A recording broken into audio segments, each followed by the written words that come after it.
ನಮಸ್ತೆ ಫ್ರೆಂಡ್ಸ್. ಯಾರೋ ಏನೋ ಮಾತಾಡ್ತಾರೆ, ಟೀಕೆಗಳಿಗೆ ಕುಗ್ಗದಿರೋಣ. ಯಾರೋ ಏನೋ ಹೇಳ್ತಾರೆ ಅಂತ ಟೀಕೆಗಳಿಗೆ ಯಾವತ್ತೂ ಕುಗ್ಬೇಡಿ. ಅದಕ್ಕೆ ತಕ್ಕಂತೆ ಒಂದು ಕಥೆನ ಹೇಳ್ತೇನೆ.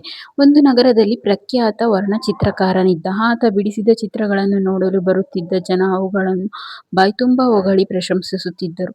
ತನ್ನ ಪ್ರತಿಭೆ ಬಗ್ಗೆ ಜನರಿಗಿರುವ ಒಳ್ಳೆಯ ಅಭಿಪ್ರಾಯ ಕೇವಲ ಬೂಟಾಟಿಕೆಯದ್ದೋ ಅಥವಾ ಸಹಜವಾದದ್ದೋ ಎಂದು ತಿಳಿದುಕೊಳ್ಳುವ ಕುತೂಹಲ ಉಂಟಾಗಿ ಒಂದು ನಿರ್ಧಾರಕ್ಕೆ ಬಂದ.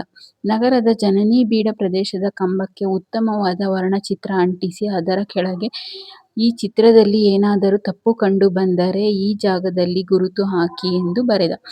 ಜನರೆಲ್ಲ ಅದನ್ನು ಕಂಡು ಪ್ರತಿಕ್ರಿಯೆ ನೀಡಿದರು. ಜನರ ತೀರ್ಪು ಏನಿರಬಹುದೆಂದು ತಿಳಿಯಲು ಈತ ಮರುದಿನವೇ ಅದೇ ಜಾಗಕ್ಕೆ ಹೋದ. ಆ ಚಿತ್ರದ ಮೇಲೆ ನೂರಾರು ಗುರುತುಗಳಾಗಿದ್ದವು. ಜನರಿಗೆ ತನ್ನ ಪ್ರತಿಭೆಯ ಮೇಲಿದ್ದ ನಕಾರಾತ್ಮಕ ಅಭಿಪ್ರಾಯ ಅರಿತ ಕಲಾವಿದ ಆತ್ಮವಿಶ್ವಾಸವನ್ನೇ ಕಳೆದುಕೊಂಡ. ತನ್ನ ಪ್ರತಿಭೆಯನ್ನೇ ದ್ವೇಷಿಸತೊಡಗಿದ. ಒಮ್ಮೆ ಆತನ ಕುಶಲೋಪಚಾರಿ ವಿಚಾರಿಸಲು ಮನೆಗೆ ಬಂದ. "ಗೆಳೆಯ, ನಡೆದ ಘಟನೆಯ ಬಗ್ಗೆ ಚಿಂತಿಸಬೇಡ. ನೀನು ಬಿಡಿಸಿದ ಇನ್ನೊಂದು ಸುಂದರ ಚಿತ್ರವನ್ನು ಮತ್ತೆ ಅದೇ ಕಂಬಕ್ಕೆ ಹೋಗಿ ಅಂಟಿಸಿ ಬಾ. ಆದರೆ ಈ ಹಿಂದೆ ಮಾಡಿದ ತಪ್ಪನ್ನು ಮಾಡಬೇಡ. ಈ ಚಿತ್ರದಲ್ಲಿ ಯಾರಿಗಾದರೂ ತಪ್ಪು ಕಂಡು ಬಂದಲ್ಲಿ ಅದನ್ನು ತಿದ್ದಿ ಸರಿಪಡಿಸಿ ಎಂದು ಬರೆದು ಬಾ. ಆಗ ಬರುವ ಪ್ರತಿಕ್ರಿಯೆ ಗಮನಿಸು" ಎಂದು ಸಲಹೆ ನೀಡಿದ. ಸ್ನೇಹಿತನ ಸಲಹೆಯಂತೆ "ಈ ಚಿತ್ರದಲ್ಲಿ ಏನಾದರೂ ತಪ್ಪು ಕಂಡು ಬಂದಲ್ಲಿ ದಯವಿಟ್ಟು ತಿದ್ದಿ ಸರಿಪಡಿಸಿ" ಎಂದು ಬರೆದು ಅಂಟಿಸಿ ಬಂದ. ಮರುದಿನ ಮತ್ತದೇ ಜಾಗಕ್ಕೆ ಸ್ನೇಹಿತರಿಬ್ಬರೂ ಹೋಗಿ ನೋಡಿದಾಗ ಆಶ್ಚರ್ಯ ಕಾದಿತ್ತು. ಈ ಬಾರಿ ಚಿತ್ರದ ಮೇಲೆ ಯಾವ ಗುರುತುಗಳೂ ಇರಲಿಲ್ಲ. ಚಿತ್ರವನ್ನು ಕಂಡು ಆಶ್ಚರ್ಯಚಕಿತನಾದ ಚಿತ್ರಕಾರನಿಗೆ ಆತನ ಸ್ನೇಹಿತ ಈ ಹಿಂದಿನ ಚಿತ್ರದಲ್ಲಿ ತಪ್ಪಿತ್ತೋ ಇಲ್ಲವೋ, ಆದರೆ ತಪ್ಪುಗಳನ್ನು ಹುಡುಕಿ ಆ ಜಾಗದಲ್ಲಿ ಗುರುತಿಸಿದ ಅದೇ ಜನ ಇಂದು ಅದರಲ್ಲಿರುವ ತಪ್ಪನ್ನು ತಿದ್ದಿ ಸರಿಪಡಿಸುವ ಮನಸ್ಸು ಮಾಡಿಲ್ಲ. ಕಾರಣ, ಆ ಚಿತ್ರ ಹಾಗೂ ಚಿತ್ರಕಲೆಯ ಬಗ್ಗೆ ಅವರಲ್ಲಿದ್ದ ಅಲ್ಪಜ್ಞಾನ. ತಪ್ಪು ನಡೆಯುತ್ತಿರುವಾಗ ಆ ತಪ್ಪನ್ನು ಬೆರಳು ಮಾಡಿ ತೋರಿಸುತ್ತಾ ಹಂಗಿಸುವವರೇ ಹೆಚ್ಚು. ಆ ತಪ್ಪನ್ನು ತಿದ್ದಿ ಸರಿಯಾದ ದಾರಿಗೆ ಕೊಂಡೊಯ್ಯುವಂಥ ನಾಯಕತ್ವ ಹೊಂದಿದ ವ್ಯಕ್ತಿಗಳು ಸಮಾಜದಲ್ಲಿ ವಿರಳ.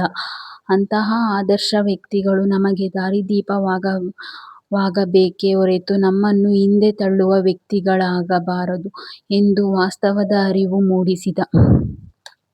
ನಮಗಿಂತ ಹೆಚ್ಚಿನ ಜ್ಞಾನ ಹಾಗೂ ಅನುಭವವಿರುವ ವಿಶಾಲ ಮನಸ್ಸು ಉಳ್ಳವರಲ್ಲಿ ಸಲಹೆ, ಅಭಿಪ್ರಾಯ ಕೇಳಿದಾಗ ಆ ಸಮಸ್ಯೆಗೆ ಸೂಕ್ತ ಪರಿಹಾರ ದೊರೆಯುತ್ತದೆ.